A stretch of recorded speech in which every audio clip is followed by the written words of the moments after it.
What's up, guys? It's your boy Darkskin, and today I'm going to be talking about the best units to UR if you're early or you're new to the game, you don't know who you should pick, who you should use. I'm going to be giving you a rundown of some of the best units in the game to be using. Now, obviously you can use whoever you want. You can build whatever teams you want to build. I don't build all of these units. I know other people don't build all of these units. I'm just going to be giving you the best units to be URing that are generally good for a lot of different things, right? Like, I know there's some units that are really good in PvP. There's some units really good in PvE, yada, yada, yada, etc., etc. But these units are going to be generally good in a lot of different areas. So, starting out, we have Mele Otis. You guys already know, Mele Otis is always been a very all-around good unit. He has really good damage. He has a counter. He has a stun. He has a lot of different stuff going for him. Mele Otis is a lot of what you need to. Honestly, if you need to beat story mode, Mele Otis is the best unit in the game for you to do that. His counter is like insanely good for story mode. So that is a big part of why you should do that. But he also does good damage. Like 600% is more damage than his ultimate, right? Like it's very good damage. So moving on, Blue King. Blue King is another good unit. You get him from story. He's a very good unit as well.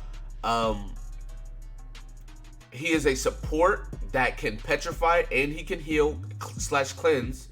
AoE ultimate, very good all-around unit. You should be using. Honestly, he's my favorite unit, right? And I use him. So, not saying that that's why you should use him, but I'm telling you, almost everybody uses him, right? He's a very good unit. You should definitely be using him if you are not. SR Elizabeth. Now, this is not the healer Elizabeth. This is the damage Elizabeth. The reason why you're using her is because she's insanely good for red demon. But not only that, her passive just makes her really, really good, right? Like, for an SR, it just makes her disgustingly good. If not damage, basic stats increase by 10% at the beginning of the next turn.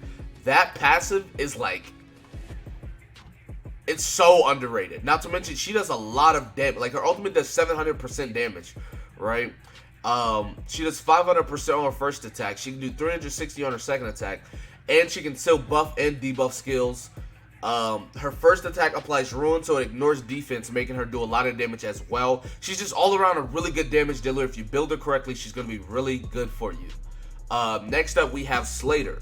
Slater is good in red demon. You can use him in PvE. You can use him in PvP. He does high damage. Really good carry. If you need a damage dealer, he's really good. He is one of the guys for the job. He's a crit machine. If they're at 0 ultimate gauge, he's going to have triple crit chance. Plus his first skill gives him crit chance as well.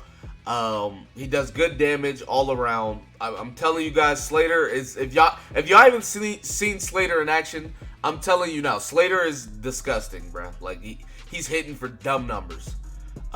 Moving on, Red Halgrim. Red Halgrim is also a very good unit. Now, some of these units will be like starting banner units. Some of them will be different banner units, yada yada.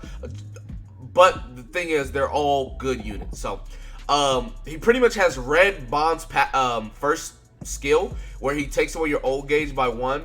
The second, 2 stars more damage, and then 3 stars ultimate gauge by 3. Really good. But he also has Petrify. So this is what makes him a lot better. This is what makes him a lot better than Red Bond. He has Petrify. I take King over him because King can heal and cleanse and then Petrify as well. But if you're looking for raw damage, this guy is the person for you. His ultimate will cleanse all enemies' buffs and stances and deal some good damage. His passive, basic stats increase by 5% for each surviving allied character. So yeah, like I said, he's really good at doing damage. If this is what you're looking for, he's the man for it. Green King. Green King is famously known for Grey Raid. He is the highest damage dealer in Grey Raid, but it's not only Grey Raid, right? Like he can crit and do that type of damage outside of Grey Raid. The reason why I don't take my Green King outside of Gray Raid as much is because I rock Blue King. But if I was not using Blue King, trust me when I tell you, I'd be using Green King. His passive gives him crit chance up to 50%, makes him a crit monster, and his first skill gives him double crit damage. So he's so good. Trust me when I tell you. Moving on. Green SR Guild Thunder. Now this guy is a support, but he's going to be boosting all allies' attack by 30, 40, or 60%. That is very, very good. You boost Green Mele Otis, Green King, Blue Slater. You boost any of their attack, and they're going to be doing even more damage. Not to mention, increase all allies' defensive skills by 15% in PvP. I don't take him in PvP, but if you do, I mean, hey, there it is. His first ability is AoE, which isn't that crazy, but I mean, it's pretty good for like destroying mobs and stuff like that. Because like whenever you're farming, destroying, like having a single target unit is not the wave. It's not as fun or near as fast. So there he is as well. Kane.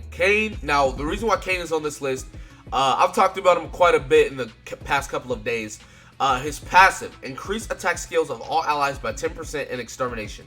He is good for Red Demon, Gray Demon, and he's going to be good for Crimson Demon when he comes out.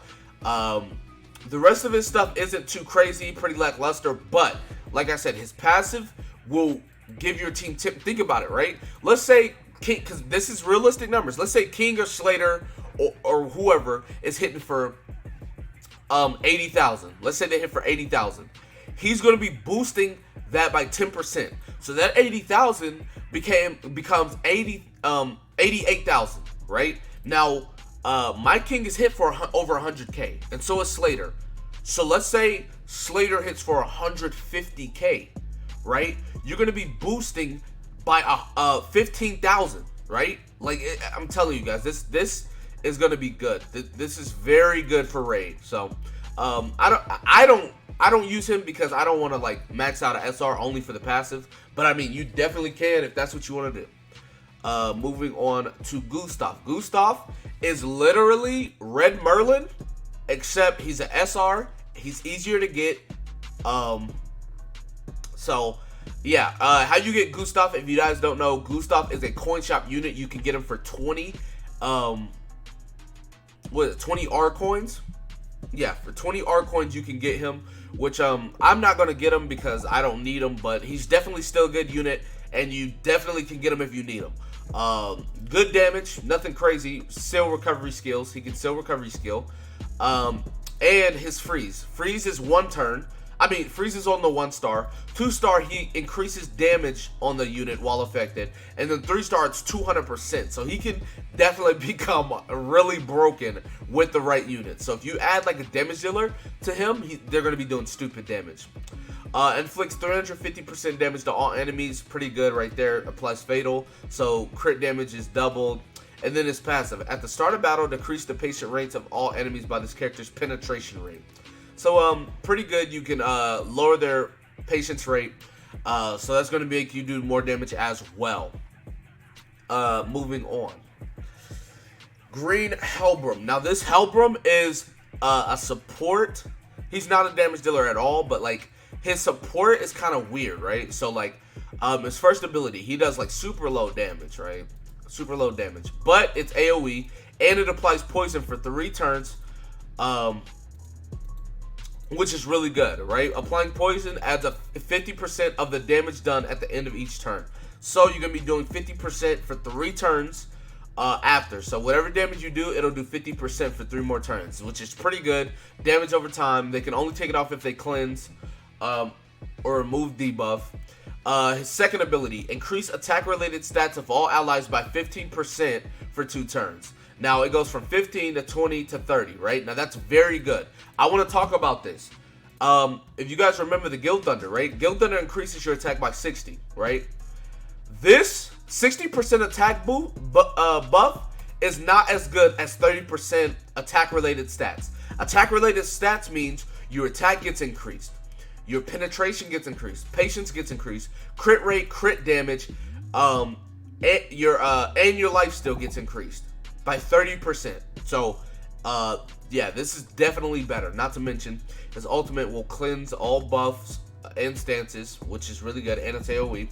But his passive, I built him triple defense because of this. One time, if this unit's HP falls to 0, heal HP equal to 100% of this unit's defense. I built him triple defense for this reason. Pretty good support unit. I like him. I use him for Grey Raid. So yeah. Next is Green Elizabeth. Green Elizabeth is going to be, if you have her, she's going to be like your go-to healer. Like, I get it, King is really good, but King's not healing for as much as her. Yeah, she can't petrify, but I'm telling you, if you're looking for healing, she is the one for the job. She heals allies for a percentage of her attack stat. So, yeah. And then if it's 2-star, 3-star, she will cleanse debuffs, right? Her first ability does good damage. 2-star, cleanse a single enemy's buff and inflict more damage. And then 3-star, she will cleanse the stance and buff, right? So that's really good. Then her ultimate is going to be healing allies for a percentage of her attack and increase the ult gauge by 2. So she works really well with Green King, who needs ultimate gauge to crit. And her passive, at the start of battle, increase ult gauge by 2. So she's already giving 2 ult gauge, and she's going to be giving more ult gauge. So she's pretty much, you're going to be able to spam ultimates at this point. So she's really good for that. And then the last unit on the list, Red Merlin. She does good damage because you're gonna be building her attack defense. Inflict damage to a single enemy. You can seal their recovery skill, which is really good. Her second skill, which is just like Gustav, so you freeze on the first star. Second star, increase damage by 80%. Third star, increase damage by 200%, right? Now her ultimate, inflict 540% damage on a single enemy and seal attack skills for 2 turns, right? Really good. Now, passive, penetration rate increases by 10% for each point of ult gauge and increases by 50% when it reaches max. This is the reason why you build attack defense on her. I was thinking about going HP defense, but I feel like with her passive, this is why you go attack defense on her. So her penetration will be super high.